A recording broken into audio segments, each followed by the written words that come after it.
Olá, pessoal! Tudo bem com vocês? Hoje nós vamos falar sobre o sistema respiratório.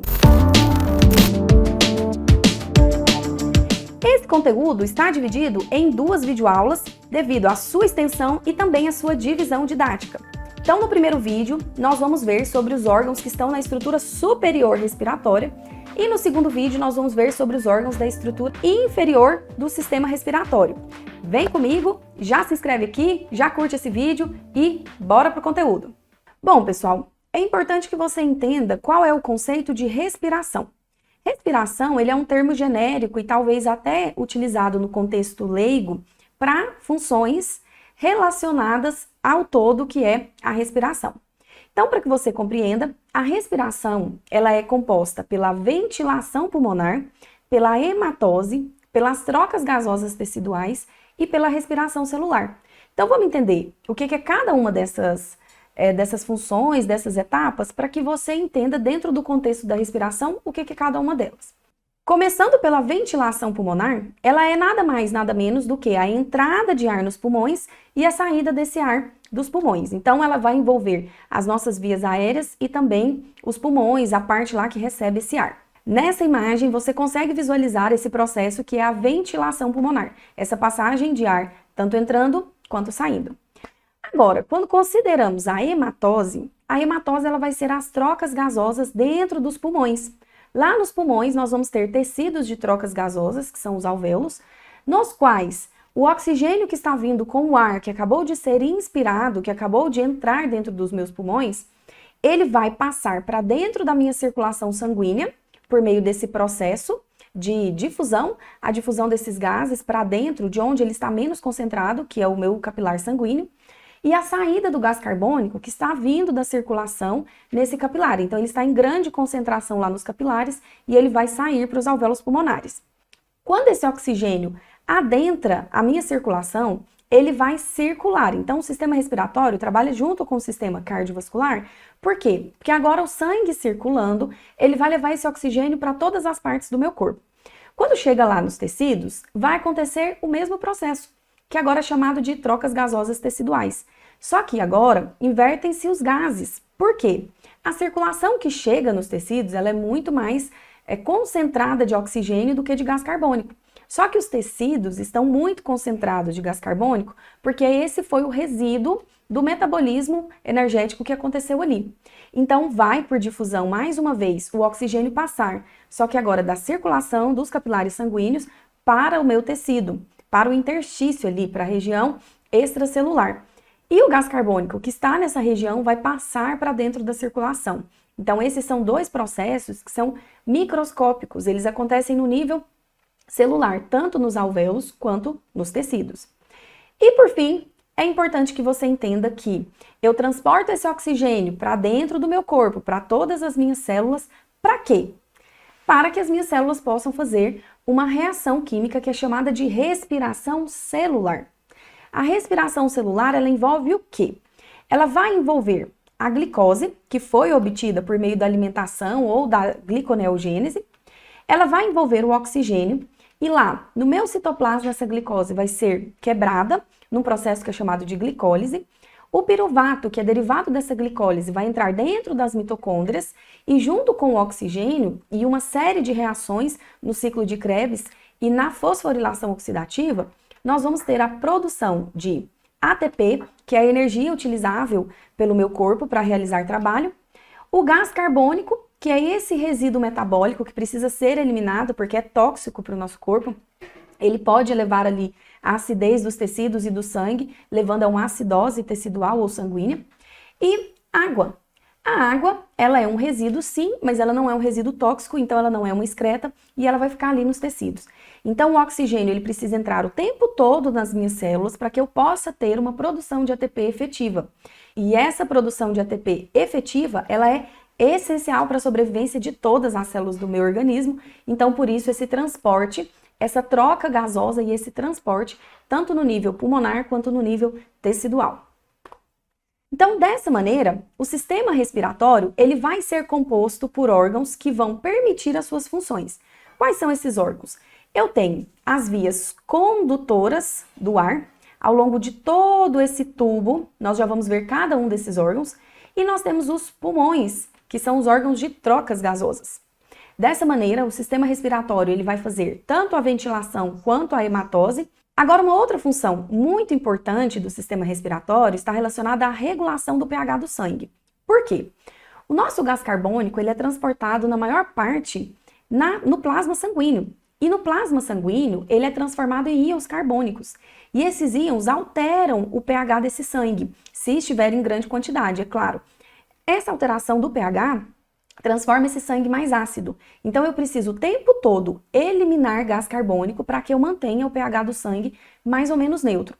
Então, quando existe ali um aumento da produção desses gases ou um aumento ou uma diminuição da eliminação desses gases, os pulmões eles vão ali já gerar um estado de emergência no qual ele vai eliminar em maior quantidade, em maior proporção, esse gás carbônico e dessa maneira regulando o pH do sangue.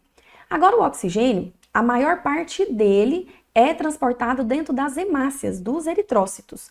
Então, hemácias, que são os glóbulos vermelhos, transportam tanto o oxigênio quanto o gás carbônico, só que a maior parte do oxigênio é transportada dentro das hemácias e uma parte no plasma, muito pequena. A maior parte do gás carbônico é transportada no plasma e uma quantidade pequena, porém interessante, razoável, é transportada dentro das hemácias. E na medida que os nossos pulmões eliminam gás carbônico, eles regulam dessa maneira o pH do nosso sangue. Outra função muito importante do sistema respiratório é o olfato. Sim, é lá que nós vamos ter o nosso epitélio olfatório ligado ao nosso nervo olfatório que vai permitir com que a gente sinta o cheiro. E o cheiro, o olfato, ele é muito importante. Ele é importante porque ele nos dá uma sinalização do meio, ele nos dá a sinalização de substâncias que podem ser tóxicas para o nosso corpo e ele é 80%, acredite, ele é 80% do nosso paladar.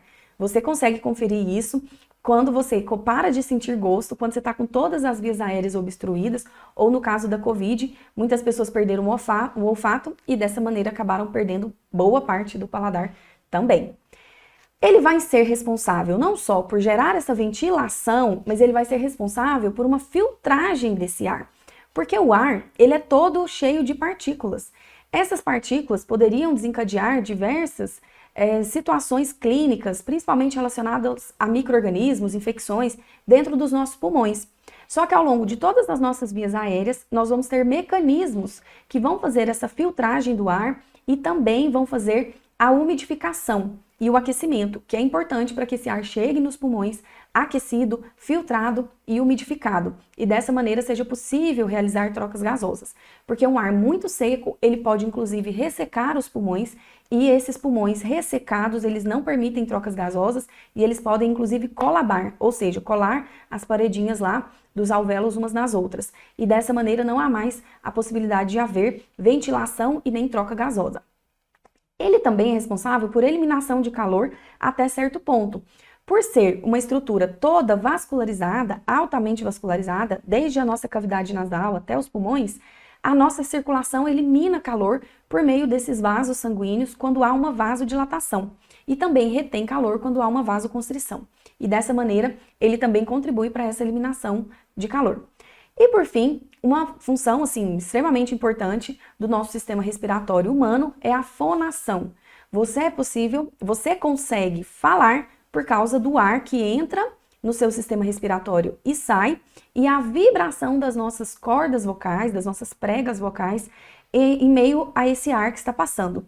E isso é o processo básico, geralzão, da nossa fonação, e por isso é responsabilidade do nosso sistema respiratório produzir a fala.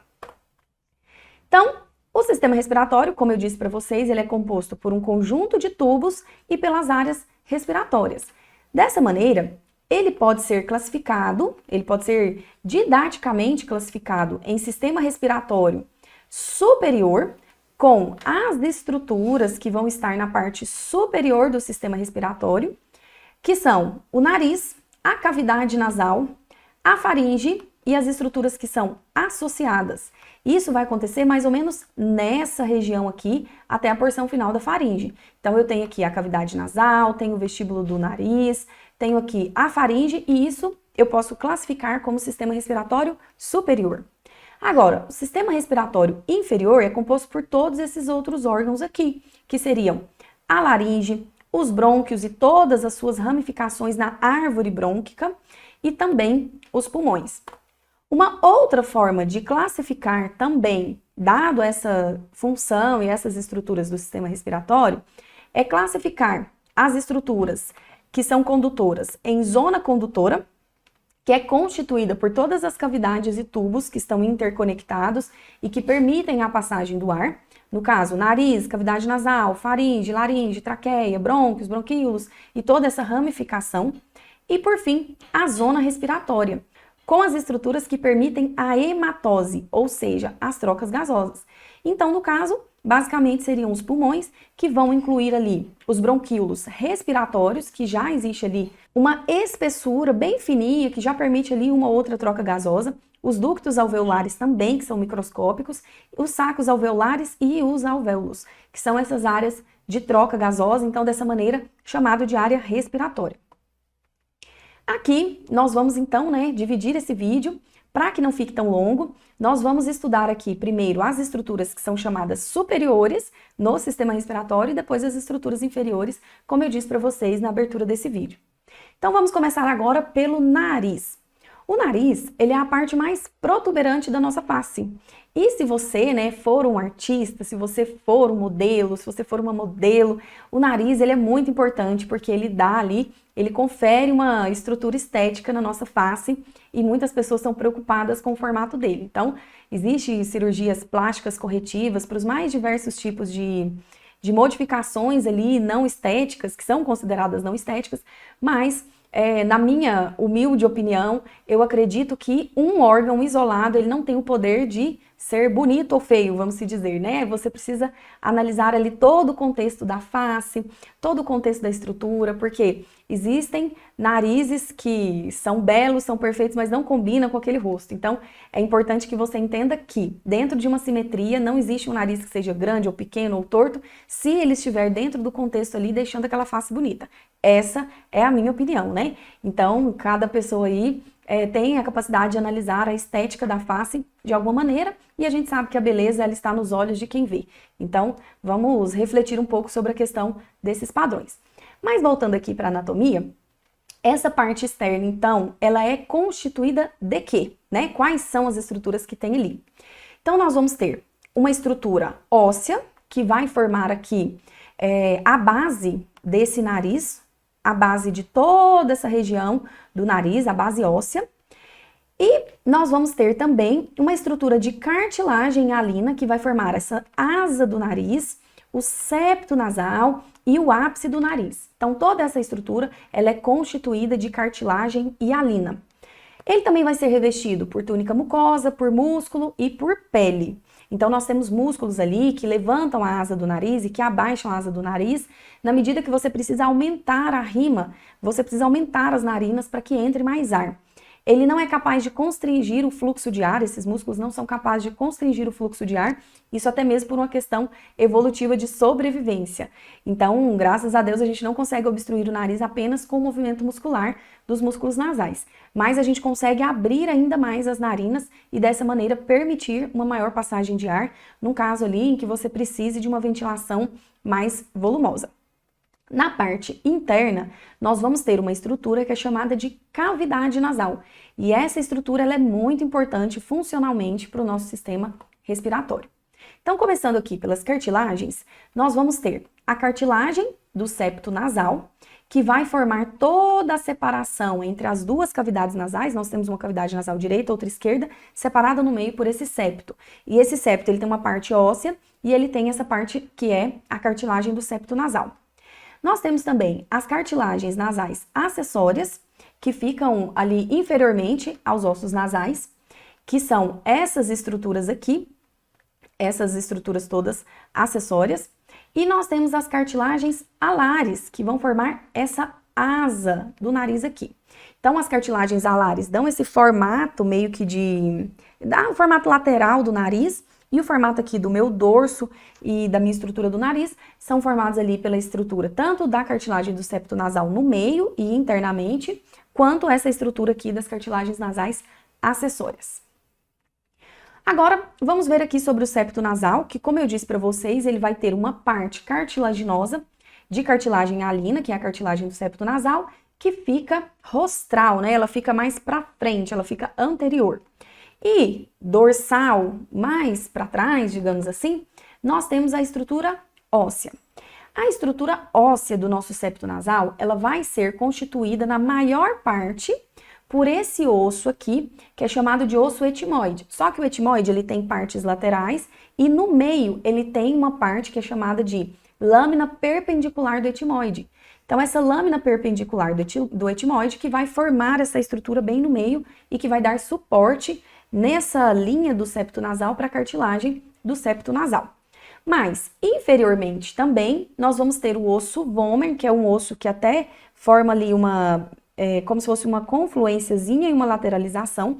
Esse osso vomer, ele forma uma parte meio basal e superior, e ele vai ter continuidade com o osso que é isolado ali da lâmina perpendicular do etimoide, que é chamado de conchas nasais inferiores. Então, eu tenho os ossos conchas nasais inferiores, eu tenho a lâmina perpendicular do etimoide e, inferiormente aqui, eu tenho o osso vomer, formando toda essa estrutura aqui do meu septo nasal.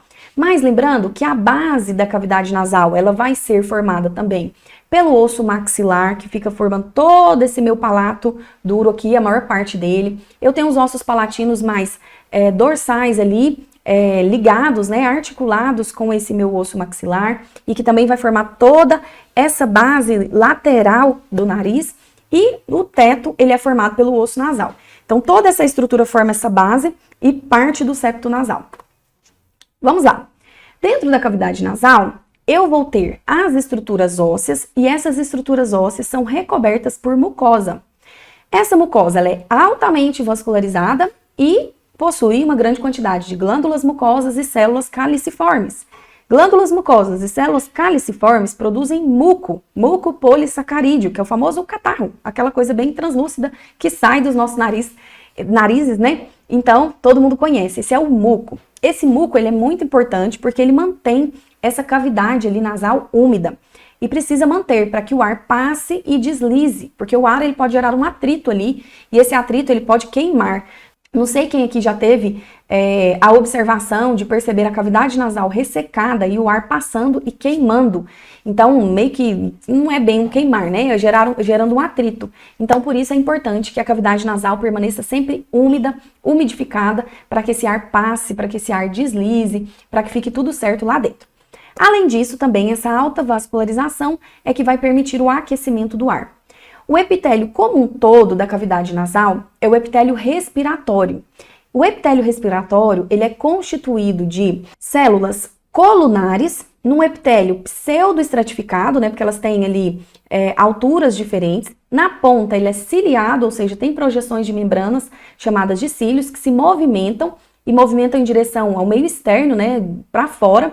E dessa maneira, as partículas que passam ali são aderidas no muco e são movimentadas pelos cílios desse epitélio respiratório. Então, a maior parte ali da cavidade nasal tem o epitélio respiratório como revestimento.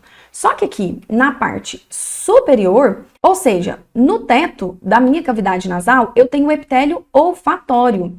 Esse epitélio olfatório, ele vai ter ali, né, a porção terminal do nervo olfatório, né, da ramificação do nervo olfatório, dos nervos olfatórios, e que passam ali pela placa cribiforme, e essa placa cribiforme permite essa passagem, e é ali que nós vamos ter essa conexão do sistema nervoso e que nós vamos ter a captação do olfato, a captação do cheiro. As partículas que grudam ali, elas são traduzidas em cheiro dentro do nosso sistema nervoso central.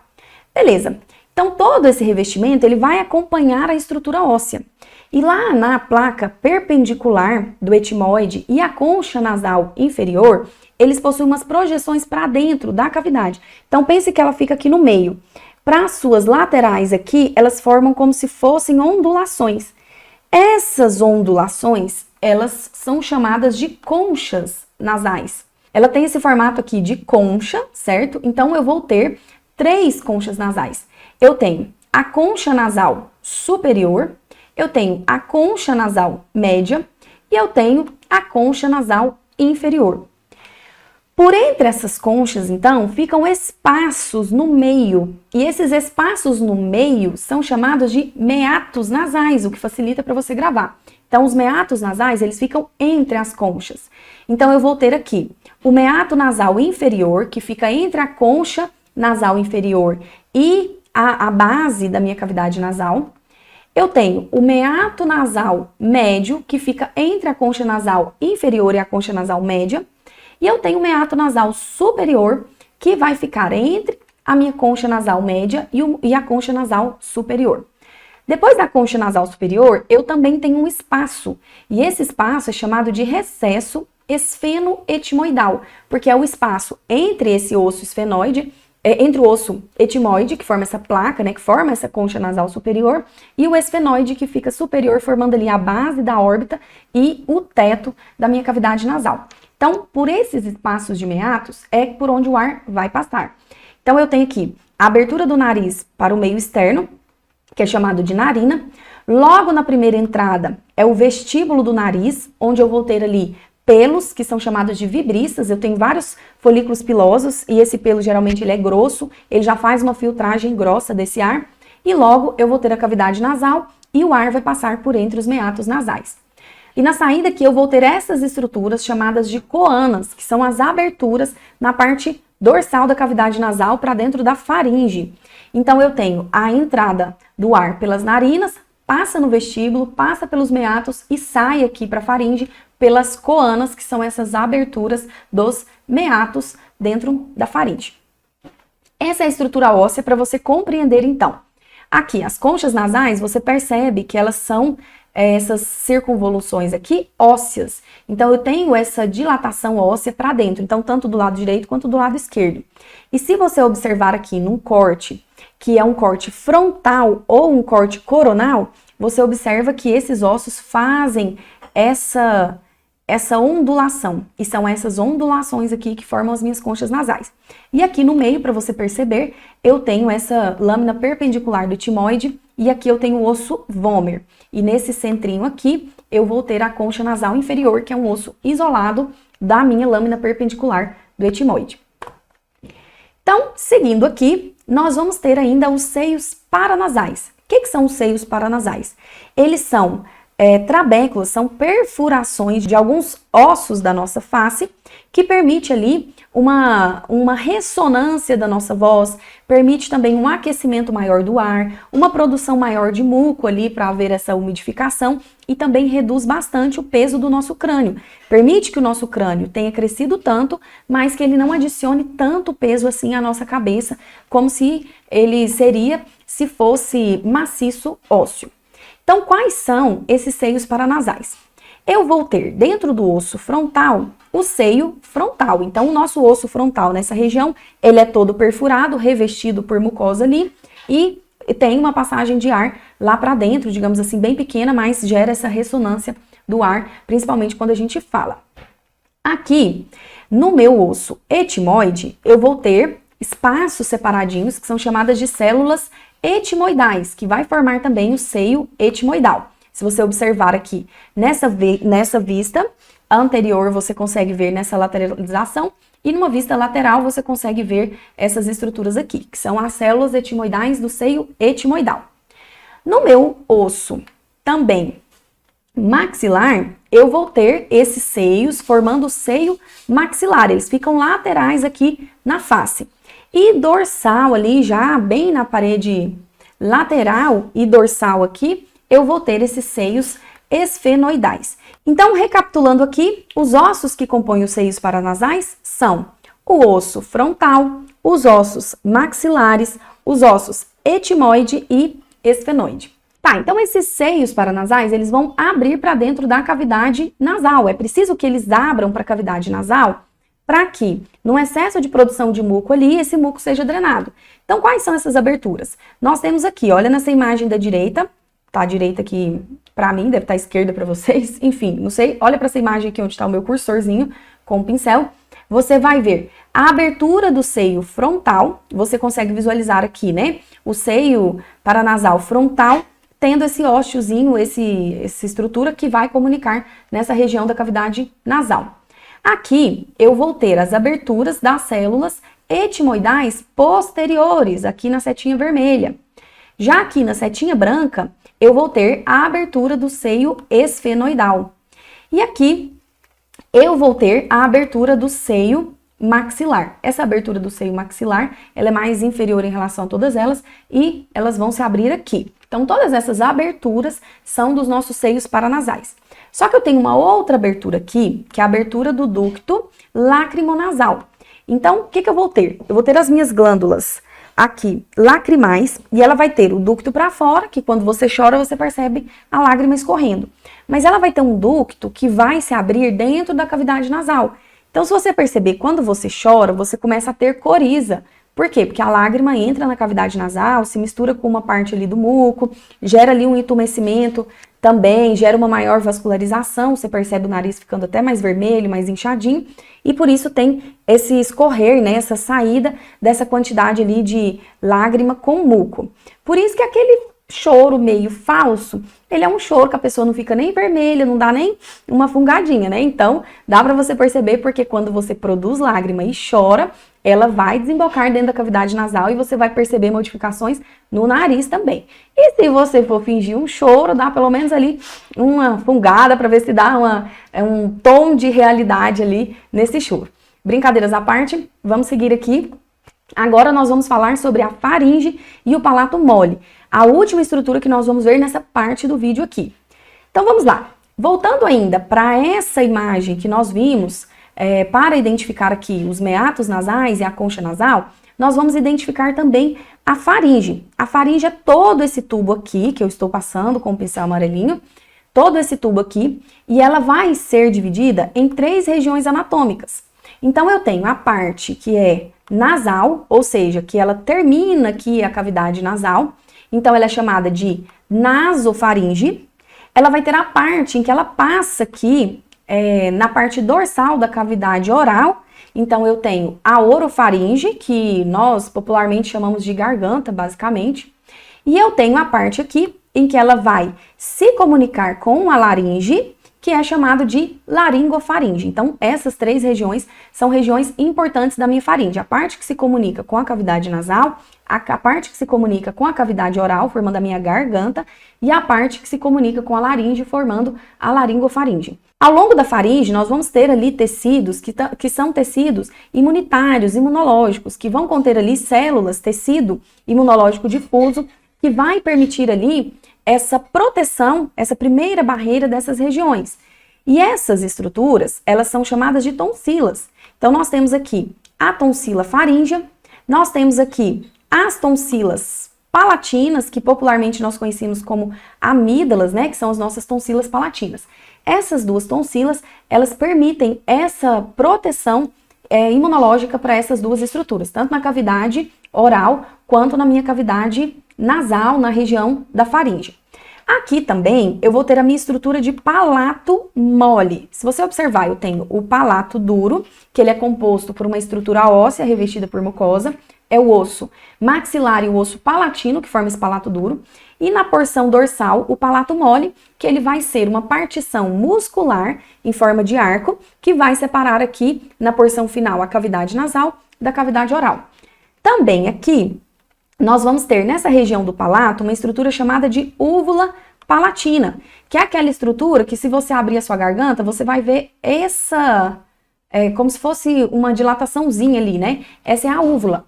A úvula, quando você está engolindo, ela fecha a sua cavidade nasal, impedindo que haja ali uma passagem do alimento superiormente para a cavidade nasal. Então, ela é muito importante e ela auxilia ali nessa passagem. Mais uma coisa muito importante que nós temos aqui na faringe, na região da nasofaringe, é o ósteo faríngeo da tuba auditiva. O que é isso? Você já viu que ósteo é uma aberturazinha. Faríngeo, porque ele está na faringe. E da tuba auditiva, porque ele está vindo lá da tuba auditiva, lá do meu ouvido médio. E isso é o que permite que o tímpano mantenha-se numa posição vibrável. vamos se dizer. Porque o tímpano, ele é meio soltinho e ele precisa ser, porque ele precisa vibrar com as ondulações dos sons que entram pelo nosso ouvido aqui, pela nossa orelha, né, pelo ouvido externo. Então o ar entra e precisa vibrar o tímpano. Só que imagine que se a pressão atmosférica externa aqui aumentar, esse tímpano, ele poderia dobrar e não conseguisse mais vibrar, porque ele encaixaria aqui na cavidade de uma maneira que você não conseguiria mais escutar. Isso acontece quando você está pousando de avião, tá? Aquela coisa no avião que quando há uma mudança de pressão, a pressão externa aumenta, você percebe o seu tímpano fazer um estalo, faz tup, e você não escuta mais nada, ou você escuta assim bem longe, aquela coisa ruim, e até dói um pouquinho, né? Algumas pessoas sentem dor. Agora, quando você boceja, quando você masca um chiclete, o que você está fazendo aqui dentro, onde você está vendo esse ósteo faríngeo da tuba auditiva? Você gera uma pressão de ar, você começa a fazer uma pressão de ar interna.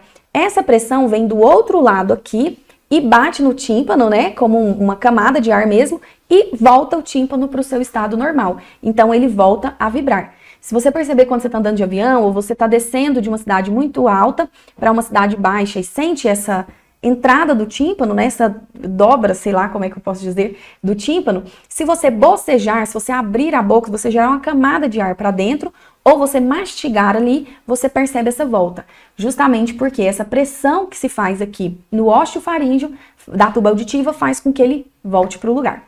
Pessoal, então terminamos essa primeira parte desse vídeo aqui, já ficou um pouquinho grande, né? E é importante que você estude esses detalhes e aqui esse assunto ele é inesgotável. Se eu ficasse aqui mais 2 horas, teria assunto para mais 2 horas.